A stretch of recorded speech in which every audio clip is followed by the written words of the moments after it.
Hey, Facebook family, YouTube subbies, what's up? Welcome to Sergeant Dorsey Speaks, live at 5 p.m. Pacific and 8 p.m. on the East Coast. And so you guys come on in, settle down, tell a friend, create a watch party for my Facebook family. You know what to do on Thursdays when we go live at 5. I want to introduce you to my guest for this week. As soon as I get everything set up on my Facebook page, I need to make sure that this is public so that folks can see it.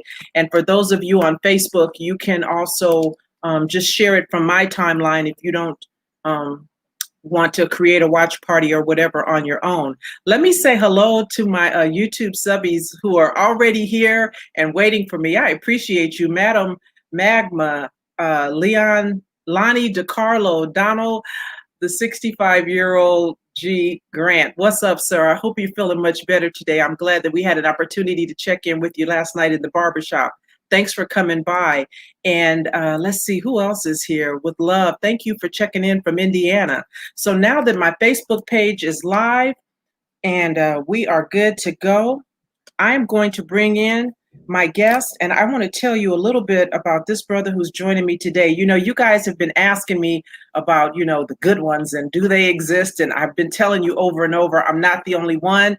Over these last 3 or 4 weeks, you've had an opportunity to meet folks who look like me and some of you who talk like me and who have been doing this work. But just because I think there's a concerted effort to keep us quiet in our own little corners, and they tried to keep us apart, but we found each other.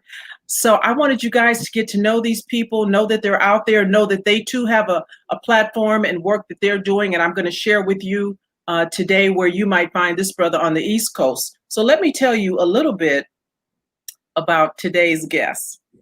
He is a 21-year veteran, lieutenant, retired from the New York City Police Department. And he achieved the rank of lieutenant, working many assignments as he patrolled the streets of Brooklyn and Harlem.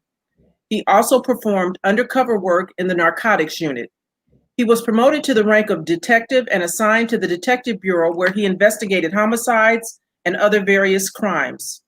Julian Harper was promoted to the rank of sergeant, where he was assigned to the Housing Bureau. He then was transferred to Internal Affairs Bureau, where he investigated cases like Amadou Diallo, Gideon Bosch shootings, and other excessive force cases. He again was promoted to the rank of lieutenant and went back to the streets of Harlem to supervise sergeants and police officers. After 5 years back in Harlem, he was transferred to the Vice Unit, where he finished his career with dignity and distinction, I might add, with the NYPD. During his time with the department, he always played an active role in fighting racism, police abuse, and white supremacy as a member of the Guardians and later a member and co-founder of 100 Blacks in Law Enforcement Who Care. Remember last week, you met the other co-founder, retired NYPD Sergeant Noel Leader. This is his counterpart, retired Lieutenant Julian Harper. Julian found that after retirement, his work was not finished, so he continues to aggressively fight, like I do, and challenge a failing system that knowingly ignores the needs of African people. Having said all of that, please welcome retired NYPD Lieutenant Julian Harper. What's up? What's up? Thank you, Queen. Thank you. Listen, this fight never stops. It is a continuous fight. We really have to remember that whether we're working with the department from the inside or outside, this is a continuous fight and a struggle for our people. And I've often said that, certainly there's work that can be done from the outside, but I believe significant changes are going to come from within. And while that's not why I joined LAPD, be clear, I just needed a good job and some benefits. Tell me why you joined the NYPD when you did. It's a bit of a strange story. I was a young man that grew up in the streets of Brooklyn by my two parents who were very important in my life and were very solid people. And one day I was visiting a family member in Brooklyn, another part of Brooklyn, and we were all just outside and we were stopped by the police. And the police were very aggressive. And I was young. I must have been between the age of 12 and 14 years old. And one of the officers actually hit me. He didn't strike me in the face, but he did strike me. And I said, why would he do that? And I said, listen, if I was a police officer, I would be a better person than that. I would be a better police officer than that. And years later, I had another encounter with the police where I was stopped unjustifiably. And while I was in college, I decided to take the exam. I took the exam and became a police officer. And I'm assuming that the officer that hit you was a white officer. Yes, your assumption would be correct. Do you remember the reason why he even engaged you in the first place? Well, it was a bunch of us standing around. On the other side of the, I guess, street that we were on, there were some young men that were just hanging out and they were talking. They may have been, drinking. I don't know what they were doing. But when they came over, they stopped everybody. And they may have said there was a call, but I wasn't familiar with there being a call. And they just engaged. And we're talking about youth. Like I was 12 to 14 years of age. My cousin was approximately the same age. So the aggression that they showed in that particular stop was definitely not warranted. One of those, what we call pretext stops, no doubt, right? Exactly. Did you, in your 21 years working on the NYPD, did you experience, because I know I did almost immediately, my problems were more internal than external dealing with the community. Did you have those same kinds of trials and tribulations with your peers internally? And what did that look like? And what did you do? Well, it's funny. And when I say funny, I don't mean humorous. It's just a tad bit peculiar. When I initially joined the police department, I went to the academy. I'll never forget. I was 22 years old, and there was a gentleman who had come on later in life. He was 30. And believe it or not, I was under the assumption that we were all blue. And I really thought that. And this gentleman said to me, he said, listen, when we are not all blue, trust me, they are not going to treat you the same way they treat your counterpart. And I was kind of like, I don't believe it. So within my first 6 months on the street, there was a white officer who ensured me that we would not be treated the same. He had the audacity to use the N-word in my presence. Now, we're talking a rookie cop against another rookie cop. So I had to tell him, listen, what you're saying is inappropriate, and I didn't use those terms. I'm being polite right now. And he thought that it was humorous for him to say that. There was a physical confrontation between myself and him. I have to admit that I started it because I was very offended by what he said. And his attitude changed. And after that, I have experienced so many different racial encounters within the police department. Now, believe it or not, for the most part, it got progressively worse as I went up the ranks. I can tell you stories when I was on patrol, when I was a detective, actually. I've had officers attempt to plant drugs on people where I had to stop them. I had to stop officers from being physically aggressive on people who weren't even under arrest. And I almost got into physical fights with officers defending the rights of members of our community. And it's not just defending the rights. These officers were wrong. They were basically committing crimes against members of our community. So those are some of the things that I had to encounter. But if you want to go further, once I became a supervisor, and I'm going to try to speak as frankly as I possibly can, members of their community do not want to be supervised by members of our community. When we try to ensure that there's fairness and equity in the policing in our community, they are actually opposed to it. I've had white supervisors in opposition of some of the stances that I had taken to ensure that there was fairness and equity in policing in our community. So to answer your question, I have so many stories, and it was a constant battle to ensure that we had attempt to ensure that we had some fairness and equity in policing in our communities. And one of the things I think, Julian, is that every police chief, every commissioner was once an officer, was once a ground pounder, a street trooper, right? And I think if they really wanted to change this environment, they could do this yesterday, right? They could create an environment and opportunities for officers to report.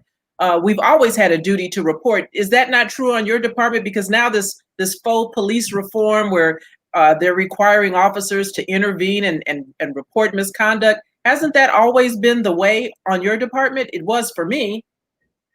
Yes, it was. But unfortunately, there's duplicity when we talk about that. They tell you that those are the rules. We want you to report it. But then you report it, then you become the victim. They will attack you. And I know that's in my department. I've had numerous officers attempt to bring forth some what we consider corruption or either abuse of authority, and then they become the product of an attack by our department. So, a lot of our officers are afraid, and not even just by the department attacking them. You have your peers. They don't want to respond to your radio runs. They want to back you up on your jobs. Sometimes in our department, they would key the radio when you're trying to either make communications with the communication division or when you're trying to get assistance on a job that you may be on. So there is a real attempt to prevent officers from either making those reports or ensuring that there's some honesty and integrity within the department. Now, one thing that I do have to say is, as you stated, those officers or those chiefs that you were talking about, the hierarchy of the police department, those guys were once police officers. So the same bad habits, the same inequities and unfairness and the injustice they carried as police officers, they carry it into the rank of sergeant, lieutenant, captain, chief, and so on. So, it doesn't surprise me that when we go to the hierarchy of these departments, that their managerial skills and their administration skills still reflect the racism that existed in them as police officers. And so understanding, all of that, what would you say to a young Black person, brown person, but I'm talking specifically Black folks right now, for real, who's thinking about joining, but it's like, why would I do that? Why do I want to put myself through that? And I understand, like you do, this is not a job for everybody. And so everybody who even thinks about it or entertains the idea may not necessarily have the right temperament or the skill set to do it. But what would you say to encourage young folks who look like us to get on these departments and be there and be a part of that change from the inside? How would you encourage them, and why would you encourage them? Well, first of all, I would encourage them because there is a need. There is a very strong need for people who are of right mind, because that's what's important. Because you can have the right hue, but if your mindset isn't correct to deal with these issues, then you're going there for naught. You're not going to benefit our community. But there is a need for people who have integrity, people who are strong and believe in the fairness and the equity that's needed in our community through law enforcement to be there. There has to be a checks and balances. We have to be the eyes for our community. And I understand that everybody doesn't have what it takes to stand strong and fight against the system while they're in the system, because trust me, you are going to be attacked, but you have to do it. It is a need. Like you said, you spoke to my partner, and I know Noel and I, we were patrol partners, we're business partners, we've been friends for years. And we understand that we have to make sure that the youth in our community understand that there's a need for their presence within the police department. Now, I still speak to members and young members of the police department now. And I always tell, one thing that I always tell them, listen, while you're out on patrol, while you're on these streets, do not forget where you came from and don't forget who you are. And one of the things that's important, we work with a police department. We work for the community. That's what we do. We are there to ensure that there is justice, fairness, and equity in the police department and within our community. So if we're not there to ensure that that happens, we cannot count on our counterparts to ensure it. And I think if you understand what we're talking about is, we happen to be the police, but this stuff goes on no matter where you work. You could work in a hospital, you could work for a school district, you could work in a damn library and have these same issues. It's just that we happen to be in an occupation where there's so much focus and attention right now. And it would seem that these kinds of things only happen here. And so I believe if you expect, if you understand that this is coming, because whenever you start forgetting you Black and then they tap you on the shoulder and remind you, some folks will lose their mind. And so if you just always remember and have a plan A and maybe a B when it happens, you won't be thrown off guard. Would you agree? Oh, no, absolutely. And one of the things I think is so important, and you said something that is clear. Members of the police department, and no matter what you do for a living, you're just a microcosm of society. So if we are the good people, the good denizens of whatever community we live in, we have to ensure that these parts of our community, we talk about the good people, are part of that system, whether it's medical, whether it's education, whether it's law enforcement. We have to have a positive aspect of our community in those industries, for lack of a better term. So, I would recommend that anyone who feels that they have the strength, the integrity, the ability to remember who they are and why they're there. Because don't get me wrong, we have to remember there are people that look like us, but they don't think like us. There are people that look like us, but they don't operate from the same position as we do.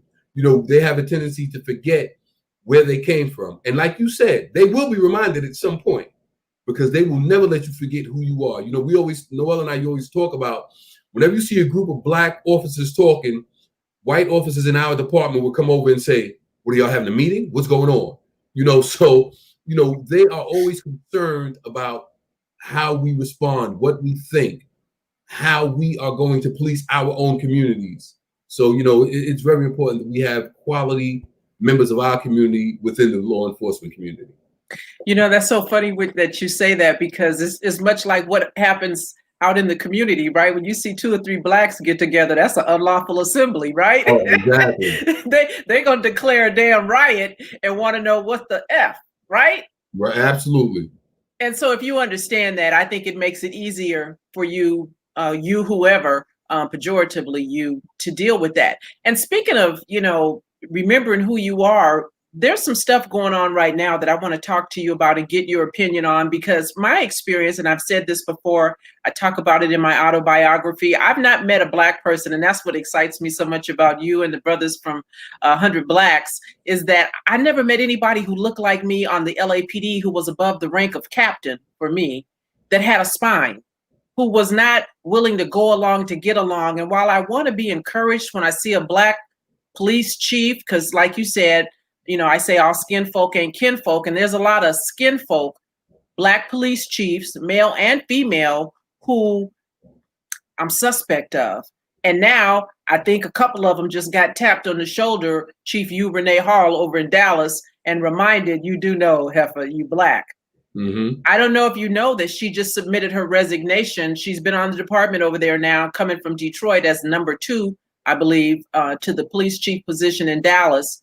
And all of what went on with Dallas with Botham Jean and other things that have happened since. And now she's tendered her resignation. They're doing all the polite things and thanking her and saying what an amazing job she did, and speak to some of her accomplishments. But the bottom line is she didn't make it to the finish line. Why do you think that is? Well, a lot of the times when we talk about people above the captain and above the rank of captain, they go along to get along. They're looking for that next promotion. They're looking for that next bump. If you're a captain in my department, you want to be a deputy inspector or an inspector or a chief. And a lot of these guys will go along to get along just to ensure that they get that next promotion. Now, also in New York, in Rochester, they had their entire upper echelon of police officers, chiefs, resign, turning their resignation because of an incident that happened there. And what boggles my mind, as opposed to saying, listen, I'm here to ensure that there is justice in a system that has continuously failed our community, I'm going to resign. So that tells you a lot about those particular chiefs and those particular officers, that if they felt that they have to leave that department now to satisfy whatever they need to satisfy for themselves, that's problematic. The problem I don't have is that they don't belong there in the first place. So I'm glad that they're leaving. I'm wondering about Brother Man over in Rochester. So he's resigning now. He just got to 20 years, and you understand that's a benchmark, right? Yes, he just got 20 years in April. And this incident involving Daniel Prude, who was suffocated with that spit hood, happened back in March. And so, folks are upset because, he looks like Daniel. And how is it that you didn't do anything, sir, until it became national news. There was a leaked video that they had to just pry out of the hands of the police department, led by a Black police chief. And now he says his integrity is questioned and the nerve of them. So I'm just gonna go. I call bullshit. How about you? Oh, I second it. Listen, this isn't rocket science. It really boggles my mind when we talk about these cases. In my police department, in New York City Police Department, years ago, if someone died at the hands of the police, whether it was justified or unjustified, there would be a grand jury proceeding. There would be a grand jury investigation. The case would be brought before the grand jury, and there would be, for lack of a better term, a hearing or a grand jury trial on this, not trial, but a grand jury hearing on this particular case. They're not doing that anymore. They're allowing the DA's office in New York and across the country, it appears, to make a decision whether they want to prosecute or bring the case in front of a grand jury. And that's problematic. Like I said, this isn't rocket science. Present the facts to a jury and let them make the determination. That is not happening. We have a major problem with law enforcement, and I'm talking about across the board, with the DA's office, the police departments, the Justice Department, as we know. And we have to, as a community, and we talked about politics a little bit earlier, we have to, as a community, hold our elected officials accountable. They're in the position to ensure that these people operate from a position of integrity, fairness, and equity, and that's not happening. So we really have to think about these elected officials that are in place as well. What would you say to the community in terms of what their role is in this whole process? How does a community hold the higher ups accountable? Because for me, that's the four-letter word that nobody seems to want to speak to, accountability. And I say the fish rots from the head. So what in addition to folks like you and I and Noel and Reddit Hudson and Dr. DeLacy Davis, who have years of experience on these departments, we know that this stuff goes on. We're sharing with you the weak parts, the weak points on these agencies. What would you say to community members their next step should be? Well, one of the things we have to do, and we talk about this all the time, is organize, organize, organize. We have to organize. We have to hold our elected officials accountable. Right now, a lot of people are talking about the presidential election, but all politics are local. We have to deal with the local politicians, hold them accountable. They don't get our votes if they're not operating from a position that's going to benefit our community. But a lot of the times, these elected officials take our vote for granted. They believe that they're going to get it. They believe that they're going to sit into these positions, get paid, and acquiesce to other communities rather than the community they were sent to serve. So if we don't hold these elected officials accountable, if we don't hold these people that are in positions accountable, then we're going to continuously be subjected to the ills that they allow us to be subjected to. The problem that I have here in LA, our police union, it's called the Los Angeles Police Protective League. I think they donated not donated, but they gave about $1 million or maybe even $2 million. It was ridiculous to the campaign of the district attorney here. Her name is Jackie Lacey. She's a Black woman, Skinfolk. And she has never seen a police shooting or use of force until just a couple of months ago when she was in the runoff for her political life that she didn't like. And she's never prosecuted a police officer until a couple of months ago. She's just filed charges against a Hispanic officer who put hands on a homeless Hispanic man over in East Los Angeles. Prior to that, she didn't really have any appetite for it. But our police union, of course, supports her, and they donated millions of dollars to her campaign. And I know recently the FOP there on New York PD came out in support of Tink. I don't use his name. Came out in support of him. How do we intervene? What can we do in terms of speaking up about the kinds of monies that police unions pay to campaigns? Because I think it's very difficult for a district attorney who's collecting millions of dollars from a police union to then side against them when it comes time to prosecute an errant police officer. What can be done? Well, now let me ask you a question. What's the name of your union again?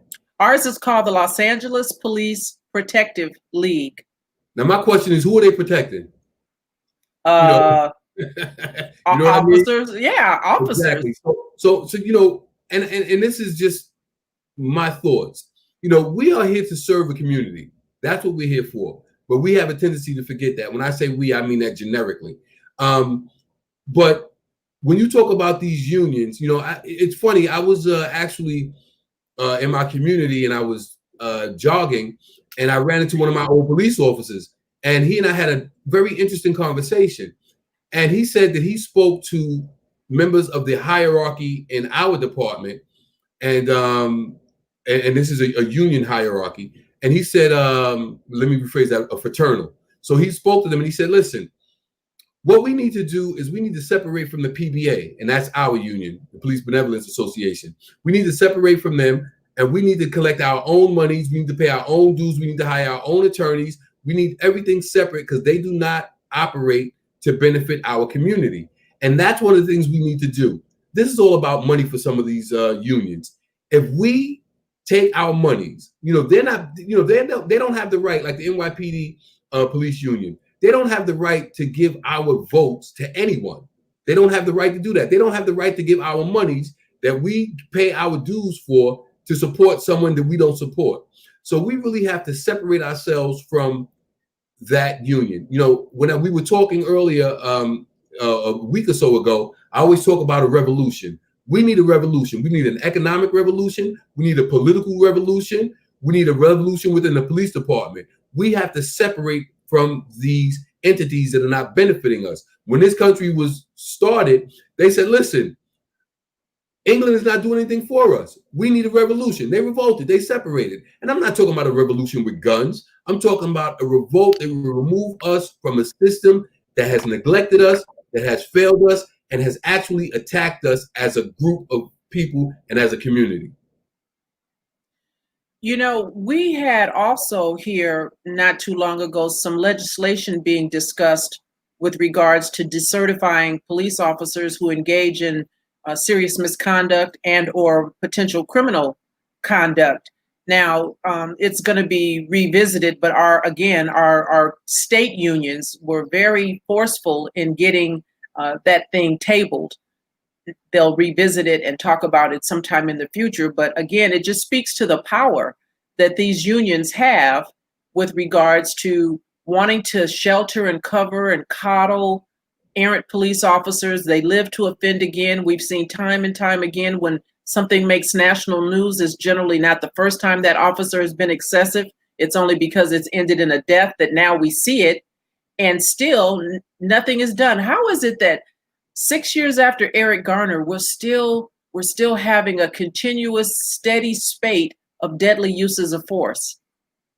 Well, this system and these police departments are in the business of protecting the system and the police departments. As I stated, I was a member of internal affairs. I've arrested police officers for excessive force. I arrested officers in the Amadou Diallo case. I investigated that case. And what I find is that these attorneys, these judges, these administrators or high administrators in these police departments, their main concern is protecting the image of their department. Their main concern is ensuring that they can get through this with as little mud on their face as they possibly can. And I mean, we have officers that were involved in killings that got their jobs back. And we know that these shootings and these killings were unjustified. But because of, as you talked about, the money that is disseminated to some of these elected officials, to some of these judges, to some of these campaigns, these unions have so much political clout and power with these district attorney's office, with these judges, that they somehow have the ability, and I use that term loosely, to manipulate the decisions that are made, or to have these judges or these district attorneys protect some of these officers that are involved in some of these heinous crimes. I mean, and it's outrageous. We have to revisit how we respond to these judges, to these district attorney's office, to these law enforcement communities when they are attacking our community. We have to revisit how we respond. What do you think about the whole notion of defunding the police? What does that mean to you when you hear that? Well, see, when that is, for me, that's kind of like a vague term. When they say defund the police, what does that mean? What are we going to do with these monies? Now, listen, I like a safe community, and I would bet dollars to donuts The masses of our community want a safe community. We don't want crime in our neighborhoods. I'm opposed to crime. But the problem that we have is the abuse of authority. So when you talk about defunding the police, if that's going to allow the criminal element to grow in my community, if that's going to put less police officers in my community where it's needed, I have a problem with that. But when we talk about giving police departments rocket launches and utilizing money for things that are just really not necessary to police our community, to protect our community, to be a part of our community, then I understand that. But if we're going to utilize the money to protect and serve in the appropriate way, then I don't think the money should be taken away, because we do need policing, not in just our community, throughout this entire nation. There are issues where we need good policing, but we want quality policing. We want fair policing. We want equitable policing. In New York, we want you to police on the south side the same way you police on the north side or on the east side. These are the things that we are concerned about. You know, I had an opportunity to have a conversation with my police chief here about a month or so ago, because I had called him out on a radio station interview, and he was pretending to be concerned and interested in what it was that I was saying and in opposition to with regards to what he was saying. And one of the things that I learned in this conference call that I participated in is that with regards to defunding, the mayor here took $1.5 million, I think, dollars and reallocated. And in so doing, the first thing that they attacked was overtime. Okay, that doesn't hurt my feeling as a street cop. I don't want to work overtime anyway, but okay. And then the other thing that they mentioned is that promotional marketing resources for recruitment is affected. And so, you know, here on LAPD, we're 9% Black. And my police chief pretends to want to get up to 20%. Again, I call bullshit, because he's been the police chief now for about 2 years, and there's 3 more in his contract. And he's not had an appetite in those first 2 years to get above 9% Blacks on the department.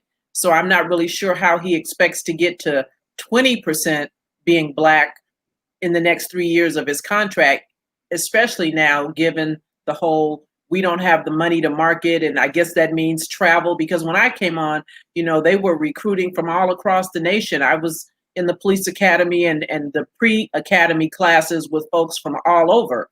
And now, you know, my position is, certainly I know that there are Blacks that are qualified. If you're not looking for them, then you won't find them. That's one of the downfalls I see in this whole let's defund, let's move some money around. And at the end of the day, it's our community that suffers because of it. Right. Well, listen, absolutely. You know, one thing that we have to understand, and one thing that I see when I look at these police departments, they are not concerned about ensuring that there's fairness and equity, that balancing out the racial disparities in the police departments. That's not their concern. Their concern is making sure that they are constantly and continuously in control. That's it. They do not want to acquiesce their control. They do not want to acquiesce their power. If we're talking about taking funds from different aspects of the police department, it's going to be areas that don't affect their ability to be in control and their power. But if you talk about making sure that they are hiring from the community, and we're talking about making sure that community policing efforts are being uplifted in communities, that's where they're going to take the monies from. But the issue is that we should not allow them to make those decisions. Those decisions have to be made by members of our community. Those decisions have to be made by people who are truly concerned about the benefits of the community that's being served. And that is not in the minds and the hearts of these people. And we can see that by their mode of operation. We can see that by the discussions that they have. And you said, you know, when you talk to these chiefs, you know, they tell you what you want to hear, but their operation shows that they are not in agreement with the words that they give you. One of the things we used to talk about in my department is they tell you, listen, man, just smooth them, you know, just give them what they want to hear so you can get out of the meeting, so you can make them feel at ease. But meanwhile, conditions don't change. And we want true change. We don't just want words. And I think, you know, that same thing comes into play when they talk about those the powers that be, if you will, talk about training. The problem that we have with police departments and what we're seeing across the nation is, we need officers who are receiving more training or better training.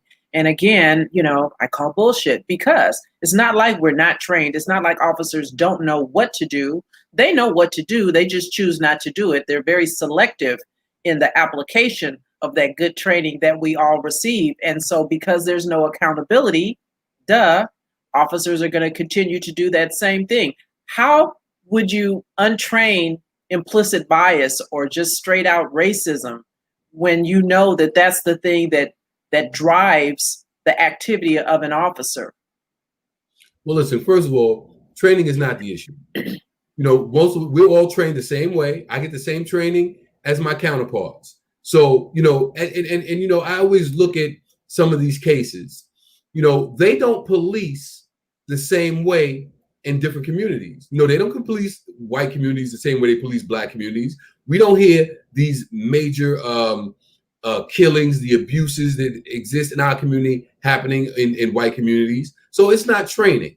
And one of the things that you've talked about, and you're 100% right, we have a manual in my department that, when we study for promotional exams, you're studying for almost a year, 6 months to a year, just to try to understand this manual. So there's multitudes of information that exists to tell you how to operate.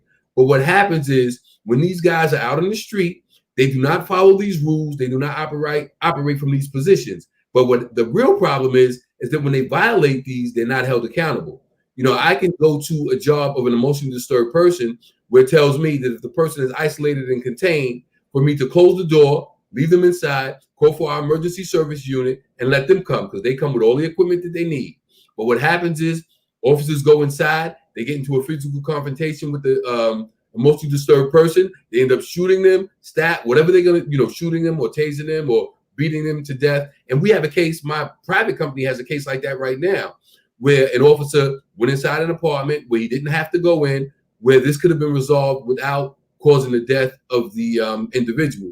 But because they violate the policies and the procedures of the department, and sometimes even the law, these are the occurrences that happen. Now, the other issue is that these people are not prosecuted. They're not held accountable for their actions. They find ways to say, well, listen, he feared for his safety, he feared for his life, the person lunged toward him. But all these things did not have to happen if the officers followed the so-called policies and procedures of their department.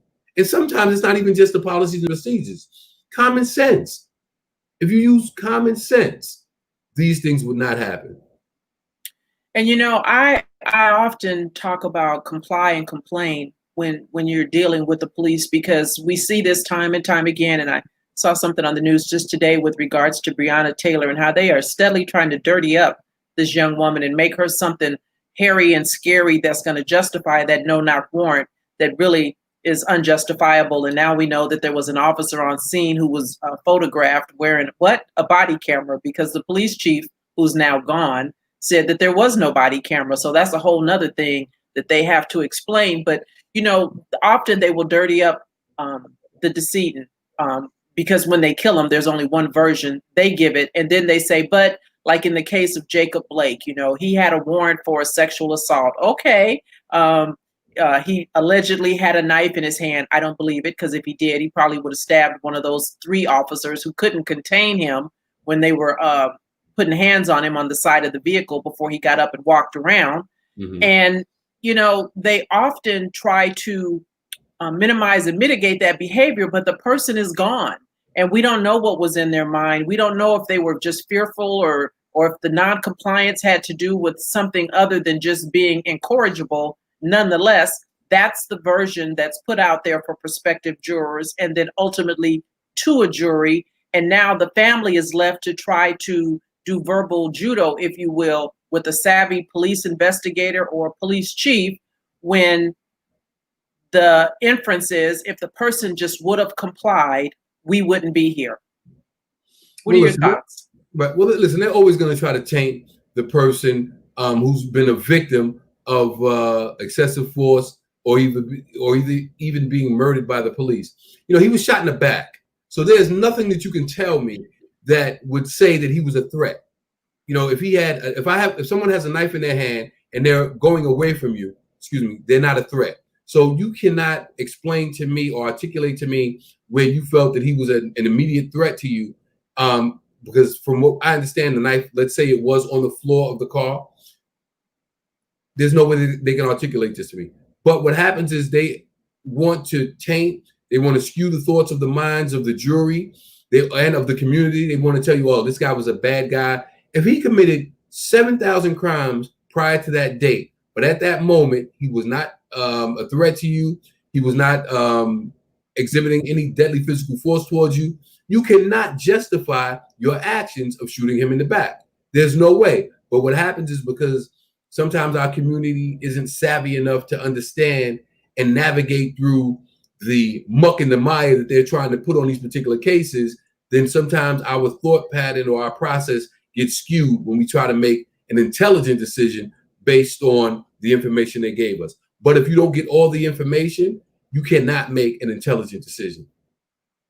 And, I've certainly been guilty of this, and I know many others probably do the same thing, which is dodge jury summons, right? Because they're talking right now to prospective jurors in the case of Jacob Blake and Rashard Brooks, who was shot and killed, George Floyd, Breonna Taylor. All of these cases are going to very soon be in front of prospective jurors. And I think it's so important that we try to get on these juries. I know it's a pain in the butt. It seems that a summons comes at an inconvenient time. But would you agree that we need to be a part of that process as well? Well, first of all, I'm glad you said that. Absolutely. Let me tell you, I was that same person, like you said. I dodged and tried to avoid going to jury duty. One of my first jury duty cases that I went on, I think I was still out working as a lieutenant in the police department. And I said, listen, they're not going to take me. With my background, I told them I was a member of 100 Blacks. I told them everything about me. And the reason why they had to take me is because the defense attorney, he was a male Black, and he listened to everything I had to say. Now, the prosecution had used up all their attempts to dismiss people. So he couldn't dismiss me.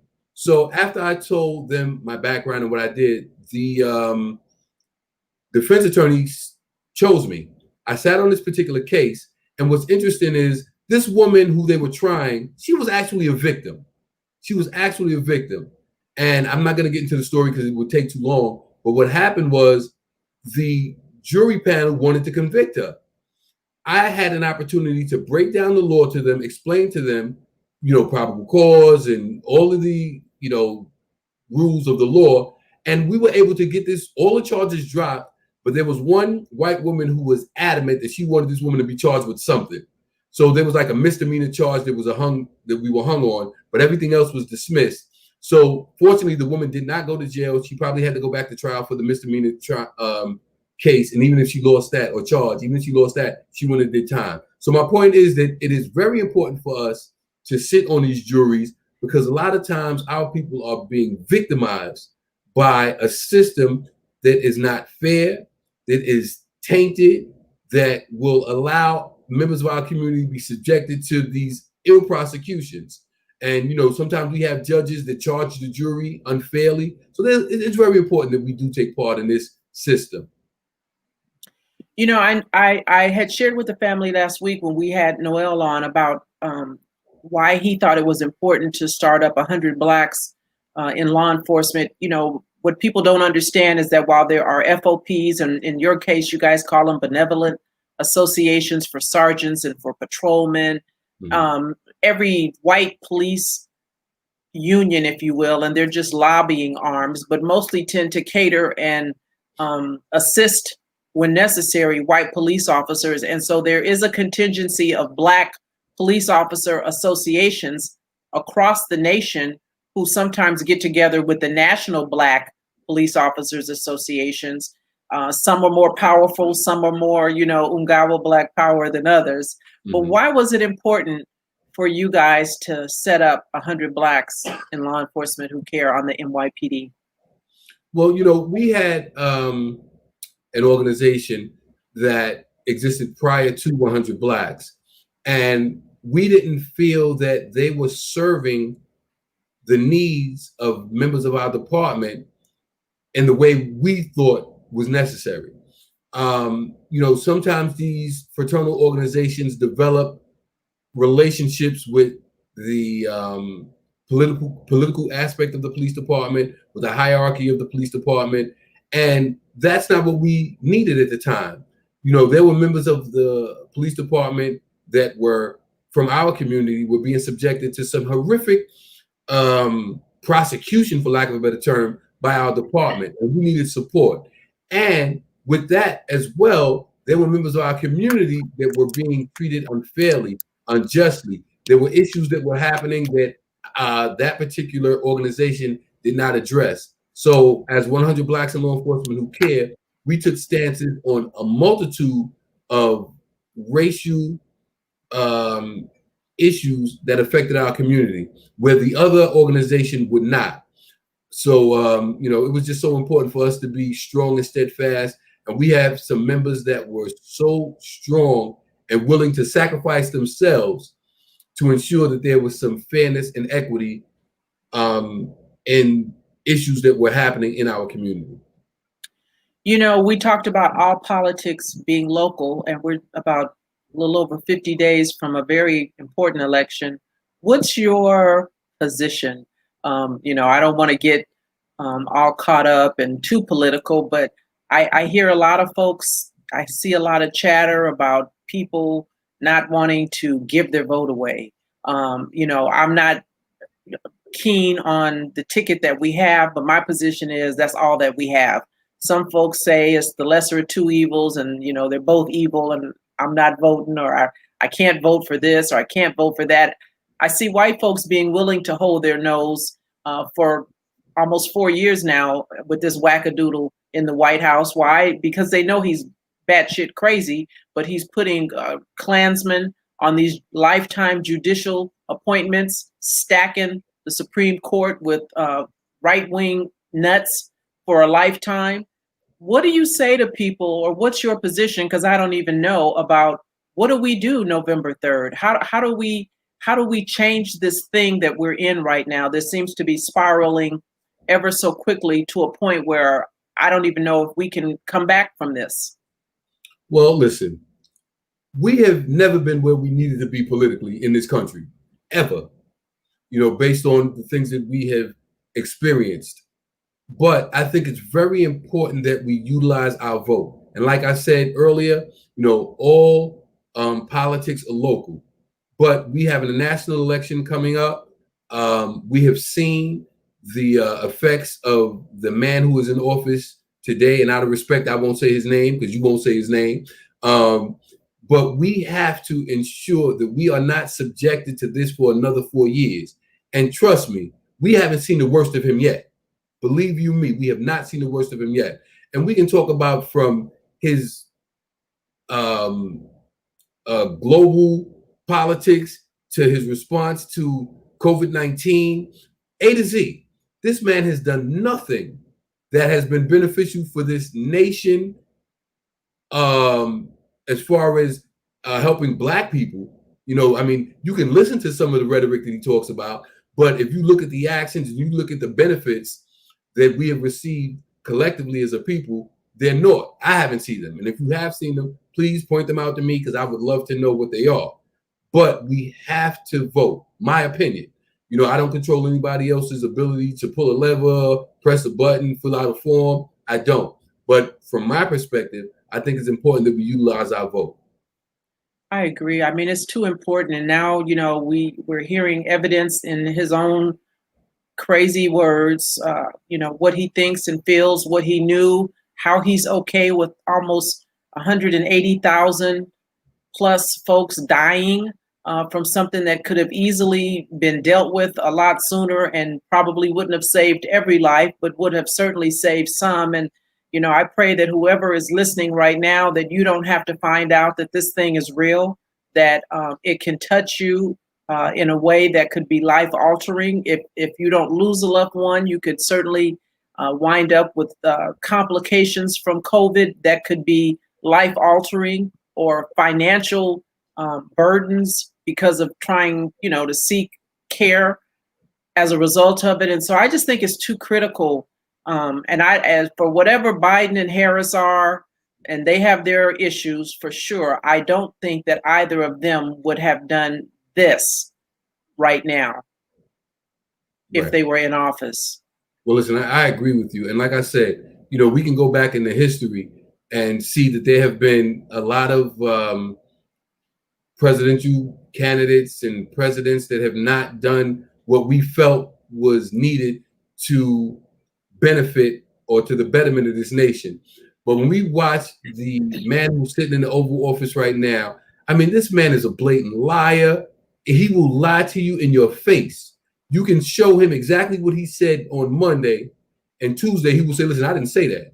So, I mean, look at the way he operates. But one thing that we really have to be careful about is that he has strong support. Don't think that if we don't utilize our vote, that his supporters aren't going to come out in the masses and vote for him. They're going to do everything they can to make sure this man stays in office. So if we don't utilize our power to vote, if we don't come out in strong forces to make sure that what we need, and we have to vote our interest. We have to vote our interest. So think about what your interests are, and then that's how you vote. But my opinion, don't waste your vote. Don't allow him to walk into another 4 terms just because we were not pleased with what our options were politically. Yeah, I agree. And listen, in the little bit of time that we have left, because I want you to be able to talk about what you're doing right now. I know that you still are involved in Community Cop, right? Yes. Talk a little bit about what that is. What's the aim, the goal, the purpose, and how folks can tune in and when they can tune in to listen to you and Brother Noel on Community Cop.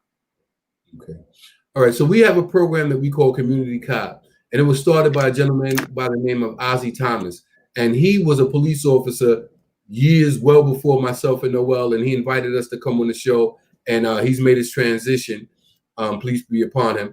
And now we have taken over the show. What we try to do is give the community a perspective that's from the Black community. We have, MSNBC, we have CNN, we have all these other networks, NBC, Fox News, that's giving you a perspective, but not one from our community. So what we attempt to do is give you our perspective on some of the events that occur inside and outside of our community and how it affects our community. We have a show that I guess in New York, you can watch it on Tuesdays at 5:00. But if you're outside of New York, you can always watch us on YouTube. If you type in Community Cop, it'll come up. You'll either see myself or Noel. We air every week, and it's an interesting program. We like to hear from the community because we like to hear what your perspectives are. So you can actually even comment on YouTube what you thought of the show, questions that you may have, and what your perspective may be on certain topics. And is that 5 p.m. every Tuesday? And that's 5 p.m. East Coast time, right?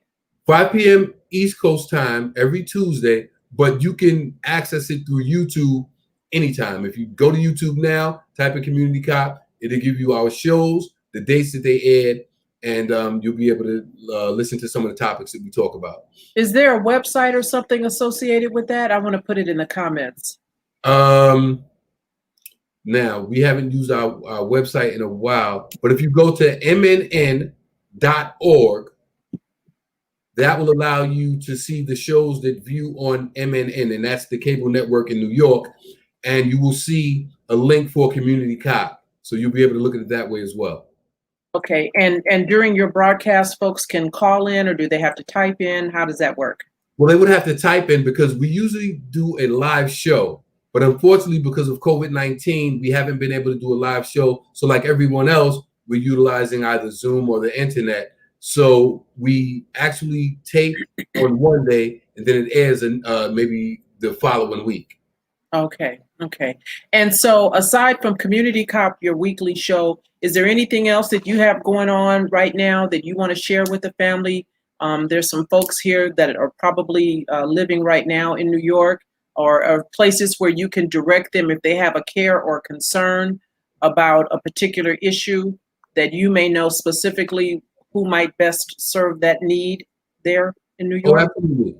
Yes, I mean they can still reach out to 100 Blacks in Law Enforcement Who Care, or they can reach out to us through Community Cop, because we are always available to assist our community. We understand that there is a constant and continuous attack on the Black community, and if we don't respond accordingly, it's only going to get worse. So either again, they can contact us through Community Cop, or they can contact us through 100 Blacks, and the number is 718 455 9059. That's 718 455 9059.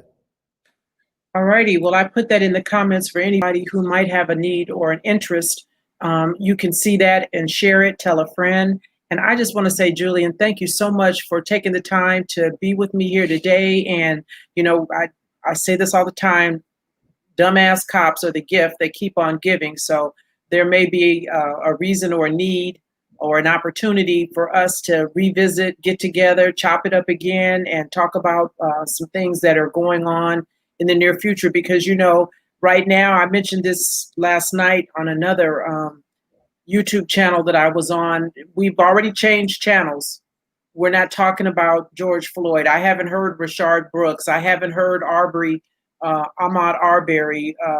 You know, we hear Breonna Taylor because there's information that keeps being revisited, leaked out, if you will, but nobody's talking about those things anymore. They're on to another shiny object, and we know this is cyclical. It's just a matter of, you know, not if, but when. We'll be here again. And I hate to say that, but I wish there was something that we could do right now today to stop it on a dime. We can't. We can't continue to act in the same way that we've been acting and expect a different outcome. But we got to start somewhere. And so I hope that for those who are listening, who hear you and your stories and your perspective and value resonate what you say with them, that they will use this going forward to try to make those incremental changes in their community. Because if we continue to do nothing, certainly we will continue to have what we have. So thank you so much. Thank you so much for being here and spending some time with me. And let's do it again. Thank you, Sister Queen. We appreciate you. Members of 100 Blacks, I appreciate you. Thank you so much. And keep doing what you're doing. I mean, we need this. I mean, your voice is so strong and powerful to come from a Black queen. I think our young sisters need this. I think our young kings need this. And we all need it. So, Sister, we appreciate you and thank you. Thank you so much. I appreciate it. And so Facebook, YouTube subbies, thank you so much for stopping by. I appreciate you. And as I can bring others who look like me and talk like me, I will do that. But let me just say right now, I don't know a whole bunch, and I can only bring you those I vetted and those I trust and know. So this is going to end our series of the real ones for now. I will continue to, visit with you and do that thing that I do on Thursdays, 5 p.m. Pacific, 8 p.m. on the East Coast.